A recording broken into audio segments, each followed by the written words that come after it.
a lot more people get interested in personal branding, but then they completely neglect company content or the other way around. So the three examples that we have today, they managed to nail pretty much the whole strategy. Both sides, yeah.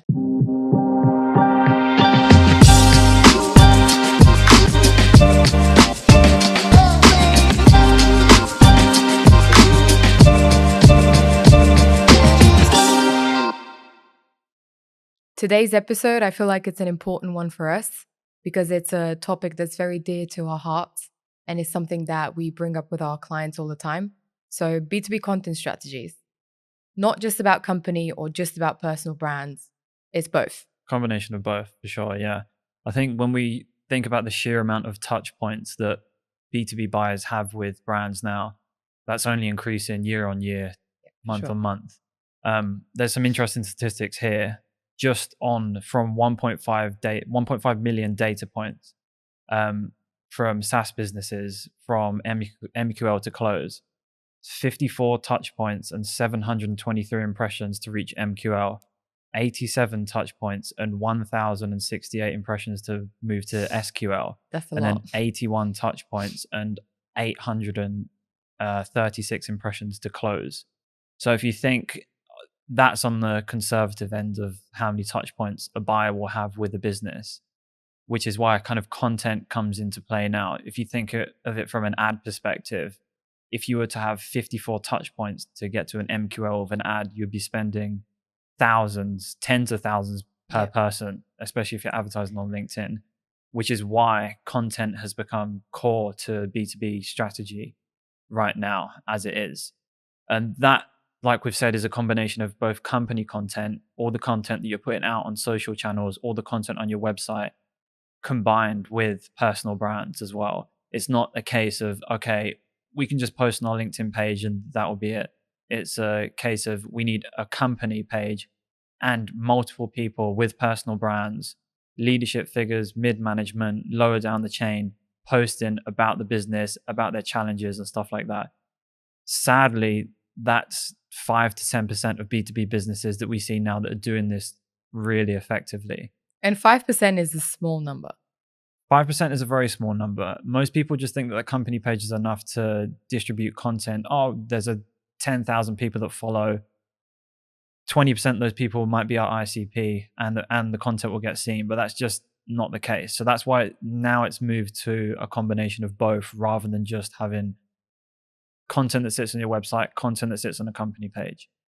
So what we've done is we've identified 3 businesses that we really, really like, we would love to work with one day, that are doing this really well, that are combining the company content with the personal brands as well. Yeah, and before we move on to the practical side and go through these examples, talking about people doing it's crazy to me that so many businesses continue to focus either on company content or personal brands. So I think that's why that number is so small of businesses that are nailing both, because the focus has been, especially in the recent years, a lot more people get interested in personal branding, but then they completely neglect company content or the other way around. So the 3 examples that we have today, they managed to nail pretty much the whole strategy. Both sides, yeah. So do you want to start or should I? You go. You have an example? Yeah, the first one, and I'm just looking at their LinkedIn page here. The first one is Island. It's a tech company and they have around 30,000 followers on their LinkedIn page. And for those of you watching, I'm just going to input some of the screenshots on here. For those who are listening, I highly recommend you head over to their LinkedIn pages to have a look so you get what we're talking about. So Island, a tech company. It's an enterprise web browser. Yeah. Super interesting what they do. I've had a look through their website, really loved it, really well done. And just looking through their LinkedIn page, there are quite a few things that stand out. So the one thing that I noticed is that they focused on one platform. I mean, they do X as well, but they don't really post on X anymore. So I think that they've shifted their focus towards LinkedIn. LinkedIn. I mean, if you think of it as an enterprise business, the majority of their ICP are going to be on LinkedIn. on So it makes LinkedIn. sense Yeah, why they've like absolutely. honed in on LinkedIn. And that's why I think this is what I think a lot of companies can learn from, is that you don't need to be everywhere, especially when you're Mm, quite new. It doesn't matter if you're small, medium, just focus on one and then nail it first absolutely. and then expand out from there. So that's one of the good things that they did. And they did it really well, because just going through their feed, you can clearly see they have such a good and clear feed identity. So I think, now that I've scrolled through their feed and I saw what their posts look like, next week, if you show me one of their posts without telling me who it's from, I will definitely know it's Ireland. So Yeah. that's the power of a good clear feed identity. The other thing that's really easy to notice is that they have a lot of people focused content. And I know we talk about this in our LinkedIn content all the time, putting people first and giving your brand like humanizing your brand by putting people on your Mhm. page. And I feel like this is something they're nailing as well. They're using their employees, behind the scenes bits, they have use cases all with human faces, which is really lovely to see. And you can see these posts have good engagement. So that's a clear indicator that this type of content performs well. Yeah, the issue with company pages is that businesses tend to strip away the people from the brand, Yep, whereas the highest performing company content that we run for clients is always people based stuff. It's absolutely. either employee insights, it's customers that are using the product, it's like behind the scenes kind of stuff. That's what Mm, people love to see on LinkedIn. And yes, maybe that's not a direct conversion point for people, but it is a touch point on the way to a conversion. And it's super important. It's super important not just as a touch point for conversion, but if you're a business that is scaling and you want to attract talent to your company as well, exactly. Yeah. that's why it's super important to have those people fed. The behind the scenes stuff is really cool. It gives you an insight of Yeah. real people working inside the business, and people love that. And I think especially when you're a company operating at this level, because Ireland is quite a big company and they've got a pretty good following on LinkedIn. Your objective is not just to bring business in, not just lead generation. It's also growing your company with quality people, just like you said, for recruitment. Um, so yeah, I really love this about their content. And another thing that is really easy to observe is that they have a great mix of formats. So Yeah. they really play around with pretty much every format there is. They do videos, they do image posts, they do image galleries, they do carousels, infographics. Um, so they have like a really good variety of content formats, which works really well. And it's something that we always tell our customers is part of our strategy as well. Yeah, a bonus point here is that they a lot of their team actively reshare their content as well, Yeah. which is nice. It's a It's great something that distribution method. Yeah. company pages don't get much attention, but personal pages get a lot of attention. Mm. And what we've seen from them is that their employees aren't just like resharing their content; they're resharing the content with their own take or Yep. spin or their experience with that specific piece of content, which is nice because it's if someone's just reposting something, you just see the company side of things, and you're like, okay, scroll past. But when you see a person working at that company giving their own perspective on a certain Mm. topic, it's fresh. Adding It's like insight. a Yeah. it's like an intro to like a personal brand, which is nice. Mm. So if you can't get your employees to start personal brands, it's really difficult. Have them reshare the content, and we'll go into it later how businesses can do this and how we think maybe these businesses are Yeah. incentivizing employees to do this as well. Yeah. So that's the company content side of things. Yeah. And one other thing that I noticed before we move on is also that they hit different topics. So they have like a smart topic variety. Um, and I think this, exactly what we were talking about earlier, this hits different layers of who they want to attract or like Mhm, who they want to reach. So it can be different layers of their ideal customer profile or even candidates mhm. for joining the company. So this is just purely company content. The other important pillar of their strategy is the personal brand. Um, Now, I've gone through quite a few of the people working there, and I identified two main people that seem to have a personal brand. So that will be first Dan Amiga, I think that's his name. who's the co-founder and the CTO of the business. Mhm. And I think he has about 10,000 followers, decent engagement on his posts. So clearly, like, as the co-founder of the business, he's a vital person to, like, a person who needs to have a personal brand. Mhm. He basically promotes his own business. So it makes sense. Yeah, it's what we recommend people start with, is have two senior leadership, either CEO, CFO, CTO, or a founder with a personal brand. Yeah. That's always going to be super important, like a starting point for Absolutely. businesses. And the other person is the head of brand at Island, whose name is Ari Yablok. I hope I'm saying his name right. And while he doesn't have yet that many followers as the co-founder, I can see him posting consistently about Island, about the work that they do, which tells me that he is actively trying to build a personal brand and support the company growth through Mhm. that. Um, and you look at these people's profiles and it feels credible.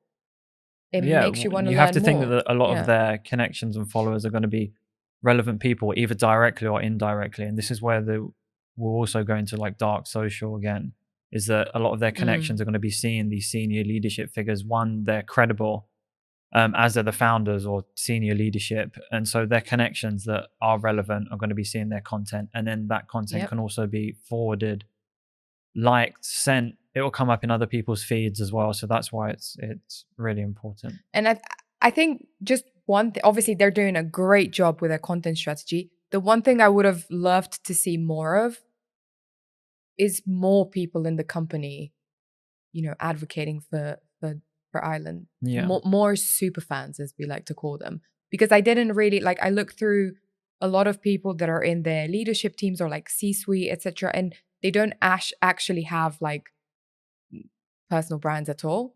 And I think that's one area where there's room to grow for. That's one area where they can expand Yeah. and win more customers, more attention. Yeah. Let's go on to a different example now. So there's a company called Gong. I'm sure everyone's has heard of it. It's a revenue Mm, intelligence platform. that's a good example.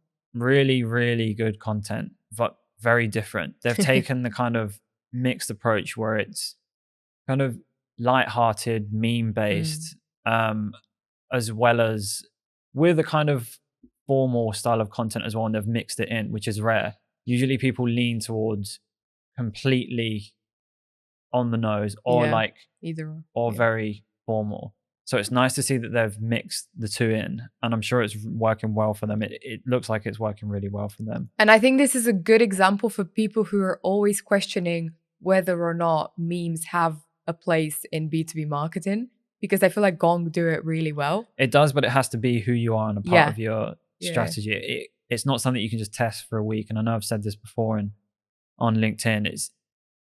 It needs to be signed off, obviously, but it needs to be something that you stick to. Yeah. And it also needs to be relevant to the people that you're targeting. I think with Gong, it's interesting because it's revenue intelligence. So it's like salespeople. And working in a business, the people in sales were hilarious and they were very lighthearted when it comes to Yeah. in terms of like personalities. And so I think it works really well for them because of the type of people that they are. I mean, that's not just tarring everyone with the same brush. It's just kind of Yeah. my perspective. Um, It's embedded in their personality, basically. yeah, that's why it works for them. But saying that, they have a lot of people-based content as well, and Yeah. that's kind of mixed in with like customer stories and going deeper into like the customer challenges they have. The good thing about that is the formats that they use. They're again people-based, super engaging, Mm. short, not not too lengthy, and it's nice to see. It's easily consumable, and so it mixes in well with that kind of meme style strategy that they do have. I feel like it bounces off of each other, because what you've got to remember is that people consume content in different ways. Not Yeah, everyone for sure. is. Some people respond better to text posts. Some people respond better to memes. Some people respond better to short form video. Some people love long form blogs. It's really a variety. It's not a one size fits all approach when it comes to B2B content, which is why it's really interesting that they've taken this approach. Yeah, and I think also it's interesting to see how they combine all of these strategies, like memes combined with educational content, combined with more serious stuff, and they put it through like all different types of formats, and they reach different layers of their audience. So I really always loved Gong's content strategy because of the way they've managed to implement all of these layers. And I think they do have a few more personal brands highlights, personal branding highlights compared to Island, right? There's a So few more people I think in the business who have personal brand. in terms of the personal brands that Gong has, it's actually really interesting because the people of the biggest personal brands, it's super relevant to their ICP. So Mm, obviously the first one is Amit, which is the the co-founder. co-founder, yeah. He's got like a really strong personal brand where he has real thought leadership kind of Mm, insights, and he's also reposting like customer success stories or use cases, yeah. which is super useful and it's quite unique. I haven't seen a leader go down that route, but that's really powerful because he's like a personality within himself and Hmm. he's got a really strong brand. What's also interesting is that there's JC Pollard as well, which is the mid-market lead for Mm, Gong, and he's obviously in sales, but he's like super, super relevant to the ICP and he's got quite a big following. So with his personal brand, he's talking a lot about the business, his experience in sales, his experience with Gong, how they use Gong internally, everything. It's a real personal side of the business. And it feels like it's a detachment from the business. Even though he works for them, yeah, I it's get what still you a mean. detachment from the Yeah. business. And obviously, his followers are all going to be people in sales, or the majority are going to be people in sales. So if you think of Gong's distribution is way, way higher now that they have one very, very Mm, highly specific person posting for them. And also Brian Lamanna as well, which is the enterprise account executive. Again, it's kind of similar to JC, but a little bit different, but very, very relevant audiences. So that's what's really interesting. That's what we mean by kind of like super fans, like the people with personal brands that are going to have connections and people that they're talking to that are highly, highly relevant to your mm, ICP. That's that is the best approach that you can take. If you're struggling to get people to post in your business, focus on those people that one are super fans that are in the business, they're using Gong, they're using the stuff that your ICP are using. So yeah. the ICP is able to relate to it. It's not Yeah. just a random person speaking about the platform that they don't Yeah. relate to. They have a lot of experience, they have a lot of expertise in this area. Get them to share how they're using the product, as well as like how they're as well as kind of diving into their real experiences in the industry. And that's why where the personal brand becomes way more personal, is Yeah. because you're not just talking about the product, you're talking about your experiences with your team, which JC does a lot, your experiences with working with a different variety of people and how all that ties in. And when you do have those product kind of based posts, people are way more likely to kind of listen to it because you've gone into like a deep Mm. personal layer of content. So that's why I really Gong is probably one of my favorite businesses, because they've nailed the kind of content side of things, company content. They also have like a very, very strong personal branding Yeah. um, pieces of content, which is really nice to see. And I always love to see a founder with a personality, and that only shines through when they have a personal brand. And when you take a few people in the leadership team and they infuse their personality in their personal brand, and then you get the company page, which also has like a strong content strategy with like different types of formats and like different types of topics. That's pretty much the best content strategy out there. Yeah. You But can't again, go if it's wrong. if it's just posted on a page and completely neglected, Yeah. it's pretty much pointless. You need those employees kind of tuning in and resharing it to their networks. Because if you have 10 employees that have 2,000 followers, if you have 100 employees, you get 20 of them to post. They have 2,000 Mm. employees. They have 2,000 connections, sorry, each. There's 40,000 impossible impressions that you could Yeah, and get. that's what we call the spider web effect. Yeah, exactly. And that's really why it works. And what's nice, a final note on there, kind of like the personal brands internally at Gong, is that there's like a layered voice to like the seniorities within the business. So you're getting different perspective whilst being exposed to the brand at like multiple levels, which is super important. The worst thing I think you can have is just a monotone voice within a business that's just speaking about the same thing that's not authentic. This is like the real value in personal branding, is having those layers, reaching different kind of people, having different touch points, and just focusing on different topics. And that's how you maximize your distribution. Do you think there's anything else that Gong could do to, is there any room left to grow, or are they completely nailing this? It's hard to kind of fault without seeing like the internal Yeah, I metric, kind of agree, like the attribution. It's hard to fault where they're going wrong. or without any data. Yeah, but I love the raw and unpolished Yeah, me style too. of Gong. I think it's really good. The next and last example we wanted to go through today is Cognism, and I'm sure this is also quite a well-known name in Yeah. in the B2B industries. And I feel like Cognism also has this content creation like embedded in their culture. So I've just pulled up their LinkedIn page, and they also, so another thing they have in common with Gong and Island is that they also focus heavily on people. They also have like a people focused content strategy where they put so many faces on their page, both employees and customers, and perhaps, I don't know, just random creators. I don't know. I think they work with influencers, I'm pretty Most sure. likely, yeah. But I do like this because it just feels a lot more relatable, and it makes it easier to digest overall. And there's also, I can see a lot of educational pieces that are, under different formats. You can see carousels, you can see podcast clips, statistics, even like reels. I think it was Cognism where I saw like a TikTok style reel. I think they had like an SDR doing Yeah, a like a reel. day in the life of an SDR in Boston, I think it was. Yeah. But yeah, and another thing they're really good at is breaking down those massive content pieces into snackable posts. It's one of the one area where most B2B businesses go is letting their long form content die out. Yeah. It's, some people love going straight to long form content and consuming it, but the issue isn't the content most of the time, it's the distribution of that content.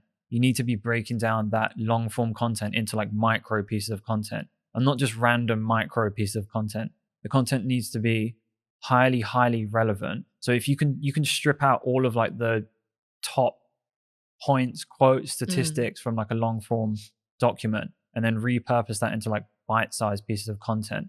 But you don't have to do that by just posting a random statistic. You could get someone in your company talking about that statistic specifically, and then encouraging people to go on to read the longer form of content, or take like a quote from someone and then get someone to add their own take on it in your company. So that's what Cognism have nailed as well, is like making sure that they're taking all those really valuable insights, making them into bite-sized pieces of content, and then distributing them via LinkedIn. Really good. And I think one thing that businesses fail to understand when it comes to this is that they think it's so much work to do this, to like cut down long pieces of like big pieces of content into snackable posts.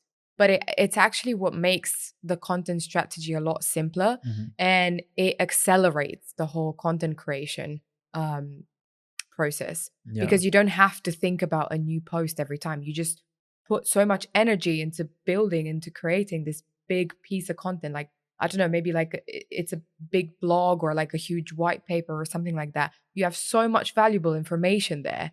So why not use it? Yeah, when you put such a big document, or for some, like I said before, for some people it's like really exciting because it's like exactly what they want to be reading about. For other people, they might see it and think it's too long, I'll come back to it later, but they don't come back to it later. But the bite-sized pieces of content are like small reminders so that they're good for Yeah, fresh yeah. eyes because it's an intro into a long piece of content, but it's also good as a reminder. And again, without sounding like a broken record, it's another touch point with your brand. Even if they just read a really interesting Yeah. statistic, see who it's from, see if it's either reposted by someone in your company or if it's on your company page, they're seeing that kind of information.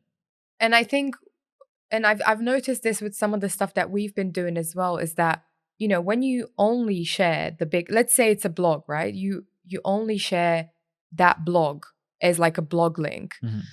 There might be different parts of that blog that could be interesting to different people. Yeah. But they won't know it because they just, maybe sometimes they just miss the post or like can't be asked to read the whole blog or whatever, or maybe the title doesn't seem attractive to them. But then if you take out those like individual parts of the blog and you put them into separate content pieces, then you make sure you hit all layers of your audience. Mm-hmm. So then everyone gets in, but people see it at different times as well. Maybe some of them missed when you posted about it last week and they saw this week's post and they'll go on and read it. Yeah, the most important thing is it can't be shit. Yeah. It needs to be valuable. That's the most important part. If you can't or useless if your blog is shit. You can't polish a turd. If you have like a really valuable blog, this is why I'm saying it, is because there is a lot of very valuable information that businesses are putting out there, especially kind of like unique insights from any reports that they've done, any surveys that they've run. But they put the whole thing out there and it's just too much at once. Whereas if you like break it down into the tiny bits, it's like, oh, this is interesting, this is interesting, this is interesting. Yeah. You said it better than I did. Yeah. So overall, really loved Cognism's company page. Very recognizable designs. Again, similar to what I was saying about Island. If you showed me a post next week without telling me who it's from, I could probably recognize it and say that it's from Cognism. And I feel like they're also trying to be a bit bold, maybe a little bit cheeky in their content in an industry that's maybe not so sexy, you know? Yeah. It's very important. It helps them stand out. And they have a few personal brand highlights as well. I apologize in advance if I'm saying the names wrong. Alice, the CMO. She has like quite a big following. I'm just going to pull up her profile. 26,000 followers. She's very consistent. Her posts are very thoughtful. So she's definitely a super fan of the brand. The other one, she's been there since the start. Yeah, I mean, she has she's to be a super the brand fan from the right. from the ground up, which is super interesting to follow her journey. Yeah. The other person I found was Liam, who's the VP of brand and custom marketing. And I actually think, judging from his profile, just looking at his profile, I think he's the one featured in his cover photo as well, which is like the Cognism advertising picture. No, Pretty they cool. all have different ones. Oh, okay. Pretty cool either way. Very cool banner, and I liked his profile. He's got 10,000 followers.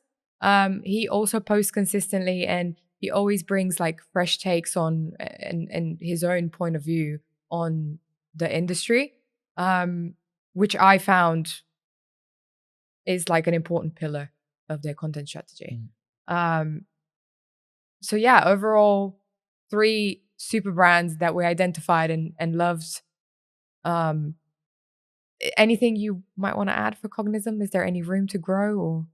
I mean, I would love to see more employees kind of giving their own take on content, but they feature a lot of their employees in their content. Yeah. So they kind of like hit that touch point as well.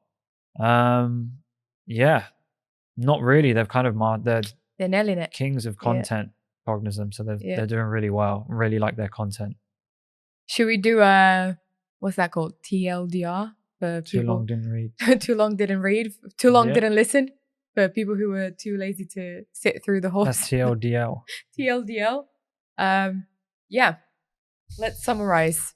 What have these brands done that was so great? So I think they've both nailed that it's not all just about one channel. It's both company content combined with a personal brand.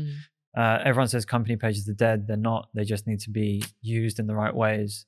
The second point would be distribution. How you distribute content is equally as important as the content itself. You can create good content but have terrible distribution. And that's where, employees come into play.